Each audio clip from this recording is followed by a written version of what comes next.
Hi, my name's Trevor, and for my final project in energy systems, I'll be talking about some measures for improving capacity factor at the grid scale. So, as you all know, a major challenge for utilities and other grid operators is to constantly supply exactly as much power to the grid as there is demand. We can measure our success in measuring the frequency by measuring the frequency of the grid. Every connected generator is synchronized to the same 60 Hz heartbeat. If there's too much supply, the generators speed up and the frequency increases, while too little supply causes a decrease. Since electric devices in North America are designed for 60 Hz, maintaining this is crucial for a reliable grid. Historically, clocks depended on the grid frequency to tell time. Some utilities would keep a grandfather clock in their operation room and measure their success in frequency regulation by measuring its error. So in order to keep the frequency, we need to make sure we can always supply more power than the grid demands. But most generators tend to be most efficient at full load and may take several hours to ramp up or down. So therefore, the system is a lot more efficient when demand remains relatively constant, and capacity factor is one metric for this. This graph from Michigan Engineering shows grid frequency as regulated in Rockport, Indiana. You can see the sharp drop around 2:50 p.m. when they lose 2,600 megawatts of generation, bottoming out around 59.9 Hz before other generators start picking up the slack. Emergency load shedding would occur around 59.3 Hz. To get a sense of what annual demand looks like, we can plot data available from the U.S. Energy Information Administration, or the EIA. We'll be looking at the Northwest region, representing the states shown below in yellow. We can see that the peak demand of 2017 occurred at 6 p.m. on August 1st, and that the grid-wide capacity factor is roughly 68%. This is pretty good compared to other regions, and is partially explained by the variance in climate across the region. For example, California, a hot climate, experiences peak demand in mid to late summer, while Wyoming, a colder and less temperate region, peaks in the winter. Zooming in on the week of August 1st, we can see the demand from day to day.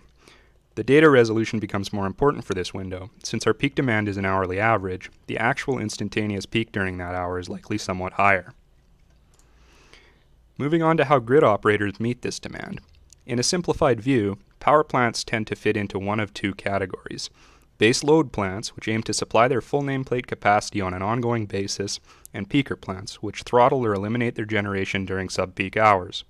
An effective peaker plant should have good performance and efficiency under partial load and a fast ramp rate, while base load plants tend to provide cheaper energy by the kilowatt hour. But since supply follows demand, to improve capacity factor at the grid level, we need to influence demand. To encourage consistency in use, large industrial customers are often subject to a monthly charge proportional to their highest one-hour demand for the month. Other tariffs include time of use charges, where the price of energy changes seasonally and/or hourly according to expected grid demand. These tariff structures vary widely in complexity and in how much incentive they provide, but they are all designed to discourage energy use during peak hours. Since residential customers are less likely to choose such a complicated billing structure, for the time being these measures are only an influence on industry.